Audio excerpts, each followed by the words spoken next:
Donc là, on va voir quelles sont les évolutions du corps, euh, de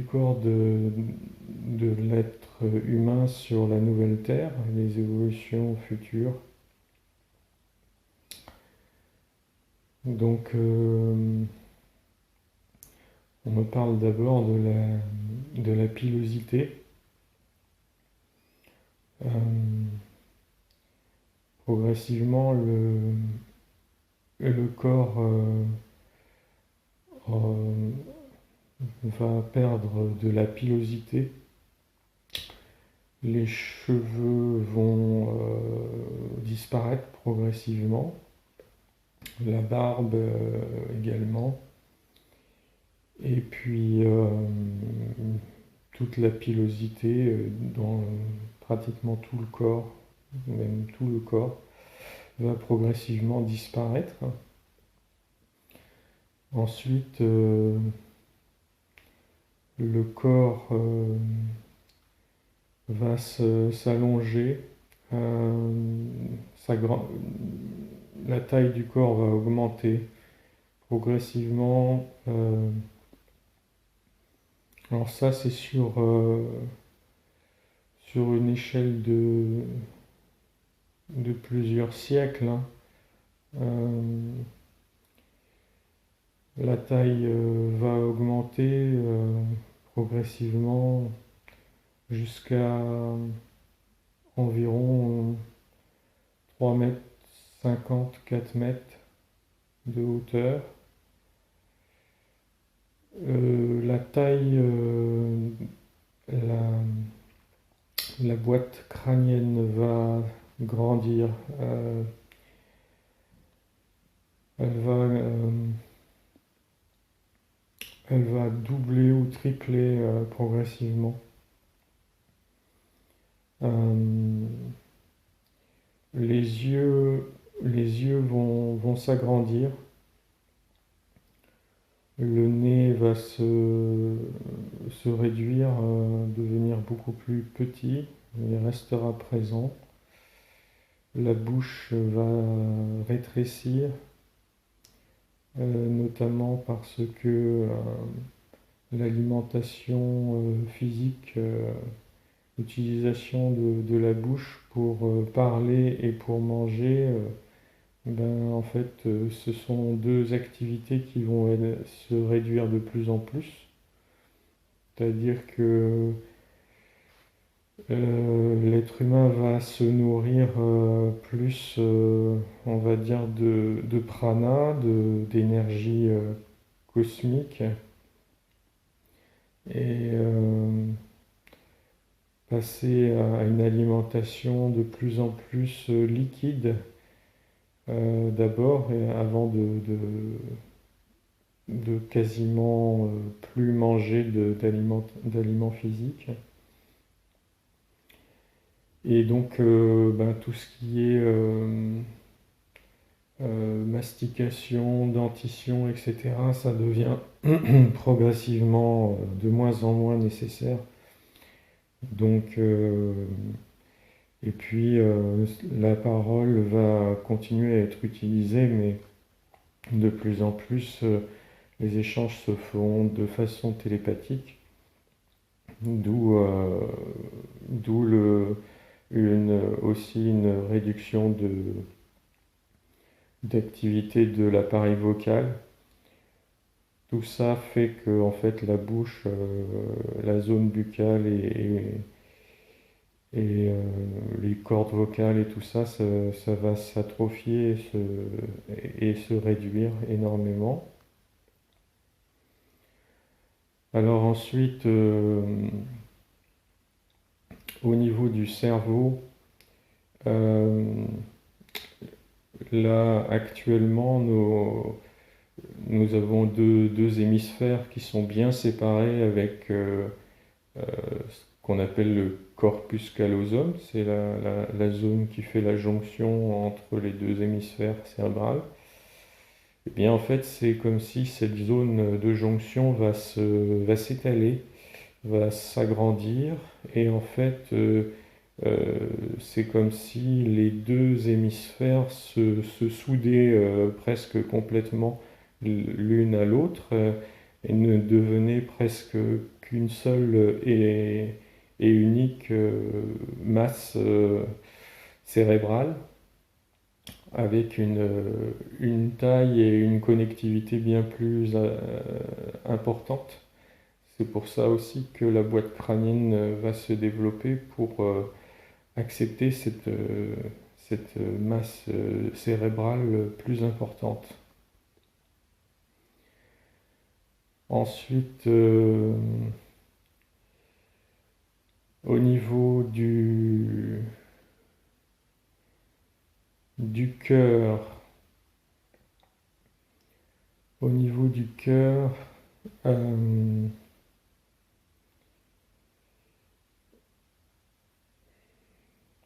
j'en parlerai après parce que ça concerne plus la partie non physique du corps. Sur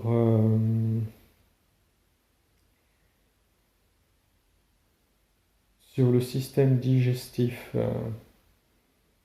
il y a également une atrophie du système digestif pour la même raison que celle qui a été évoquée concernant la bouche, c'est-à-dire la réduction de la consommation progressivement de nourriture physique, ce qui fait que le système digestif fonctionne beaucoup moins et en fait il va se transformer et en fait passer plus du physique au non physique. Donc pour, euh, pour entre guillemets la digestion du prana, de l'énergie cosmique. Donc il y a une composante non physique du système digestif qui prend en charge ces aspects-là. Ça touche également la zone des poumons, donc éthérique notamment. Donc là, pour l'instant, restant sur toutes les modifications dans le corps physique, il y a donc une atrophie de tout le système digestif. Alors, concernant l'appareil génital, en fait, il y a progressivement, il va y avoir un troisième sexe qui va se développer, euh, qui n'est pas... en fait, c'est un sexe qui n'est pas polarisé ni, ni du côté de l'énergie féminine, ni du côté de l'énergie masculine, mais qui est euh, comme une espèce de synthèse des deux. Et donc c'est un être androgyne et ça va faire partie naturellement de la population. Euh, je vois à peu près 50% de la population androgyne et 50% de la population qui est sexuée, soit en polarité masculine, soit en polarité féminine, mais ça va évoluer progressivement vers cette répartition-là. Euh, ensuite,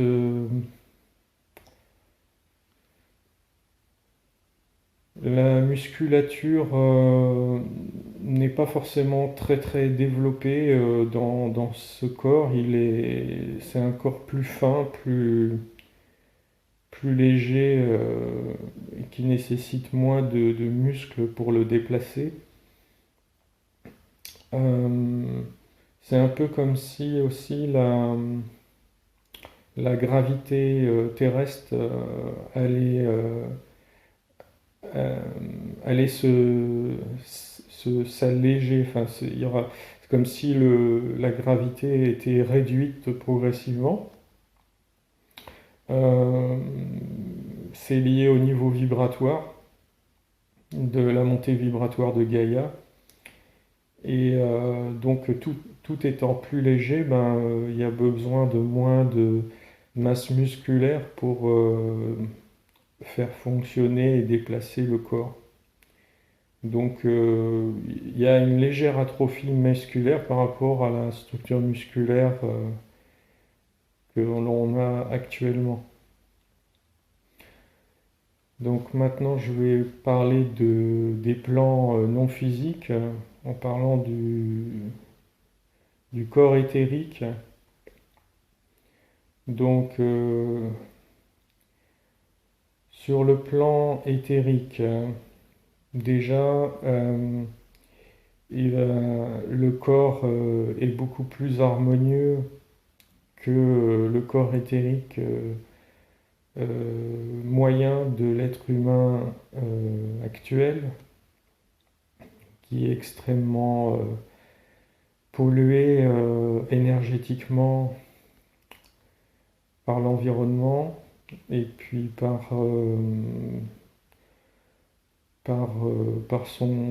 c'est l'interaction avec les corps émotionnels et mentaux notamment.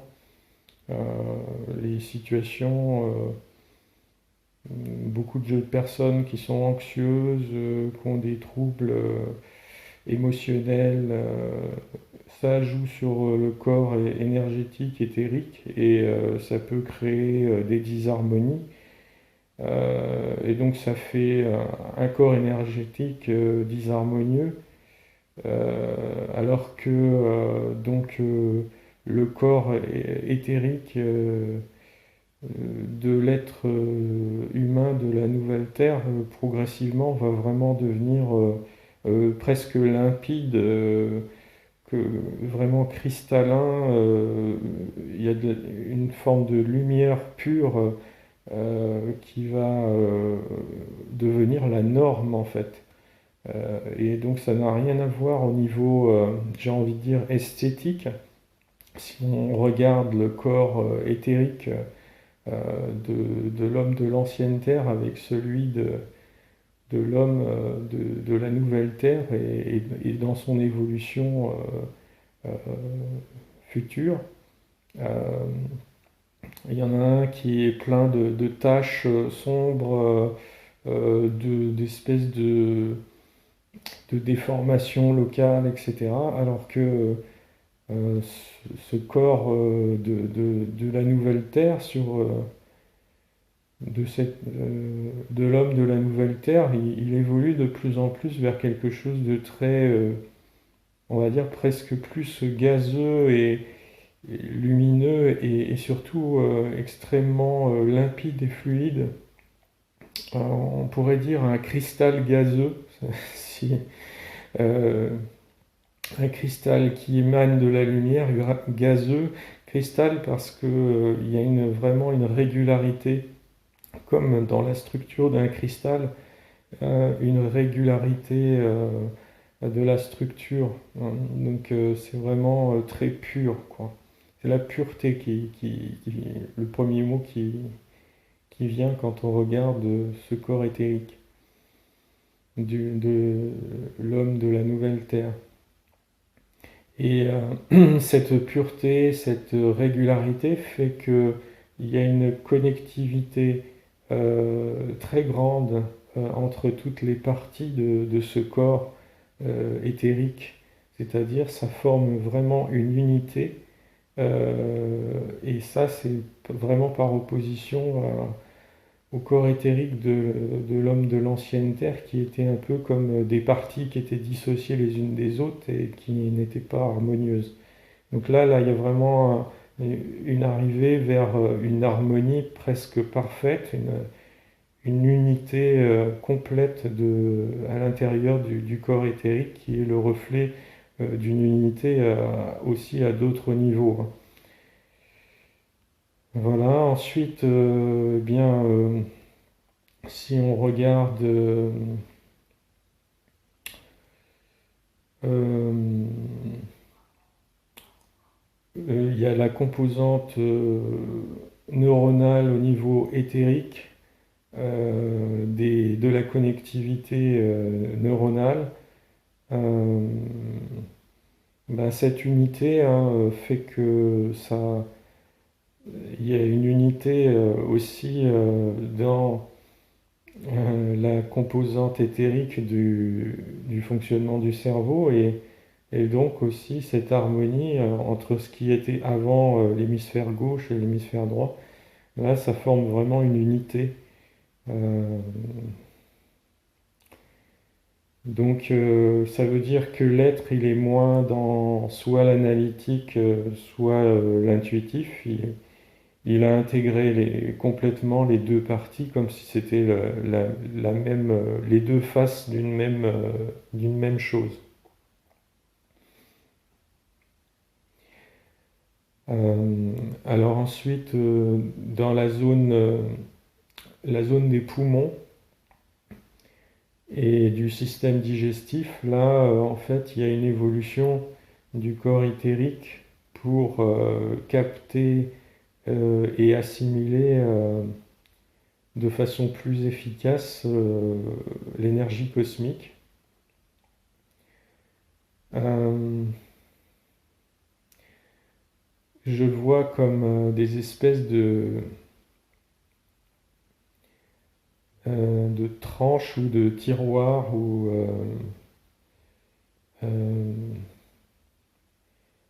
ça fait comme des structures empilées euh, qui sont dans presque tout le tronc. Ça part du haut de la zone des poumons jusque dans dans le bas du système digestif. Et ça, c'est au niveau éthérique et c'est un peu comme des strates qui sont traversées par les énergies subtiles pour les assimiler dans le corps. Euh, Ça ressemble un peu à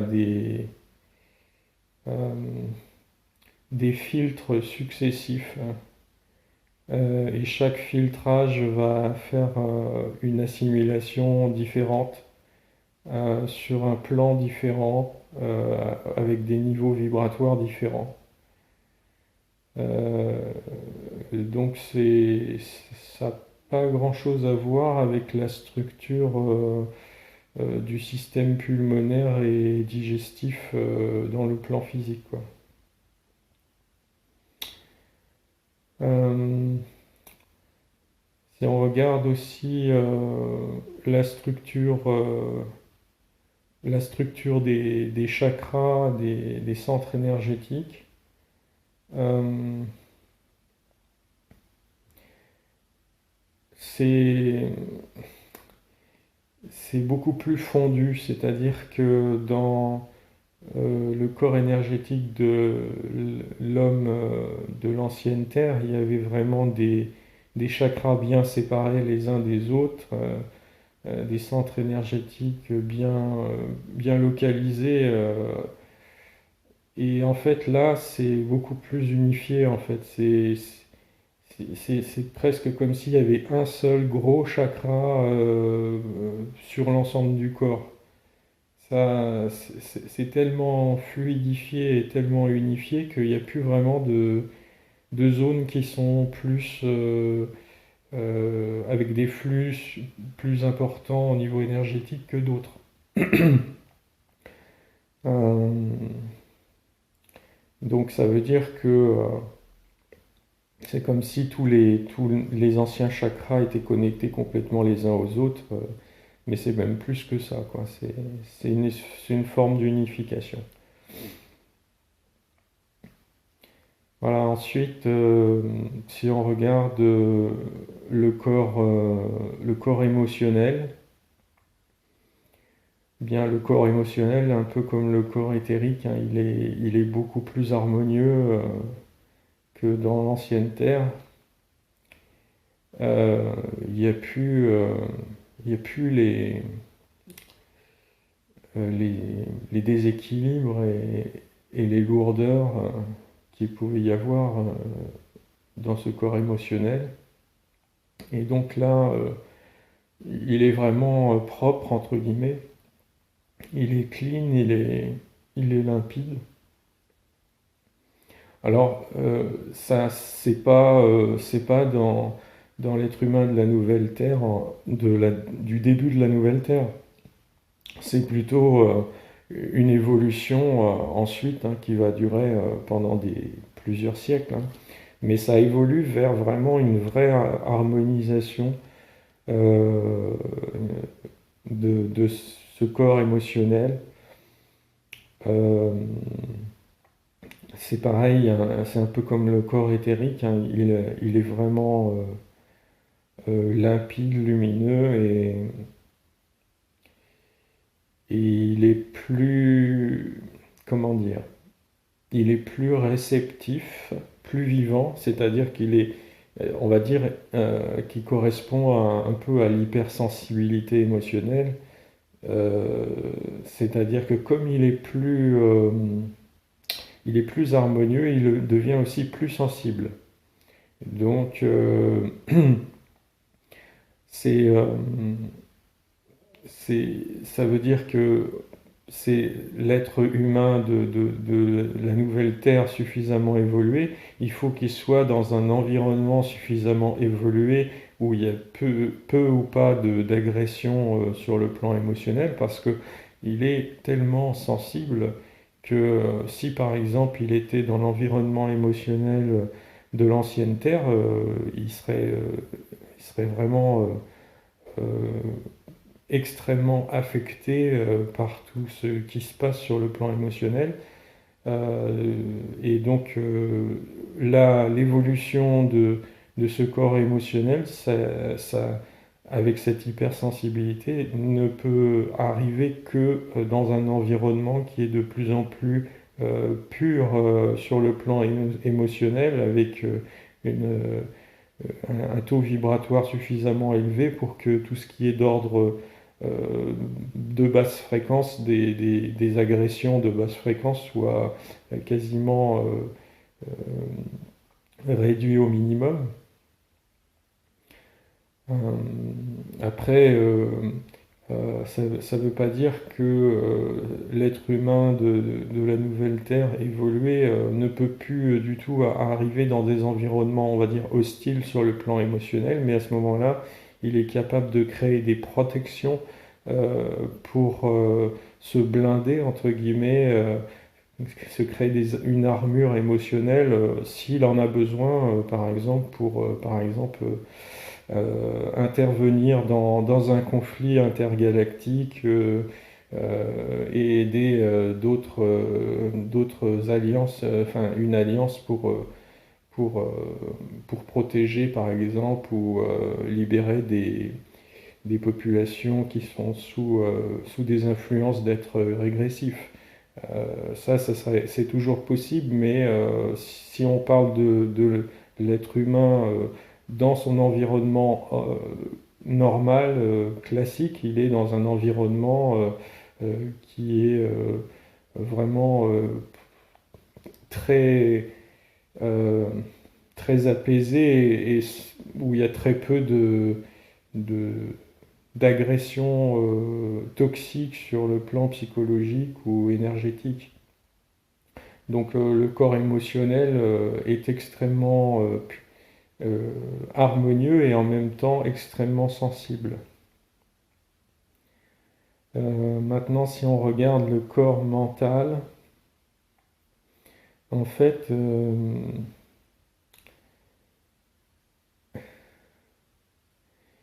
il existe toujours le corps mental, mais il a perdu beaucoup de sa force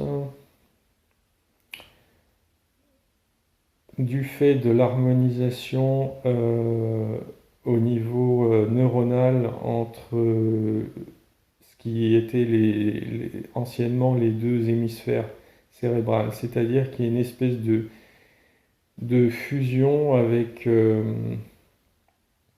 enfin, il y a une partie du corps mental qui a été transférée au corps émotionnel. Et donc, le corps mental, ce qui reste du corps mental est beaucoup moins, comment dire, a beaucoup moins de force. Il existe toujours, mais c'est pour des tâches bien spécifiques, très analytiques.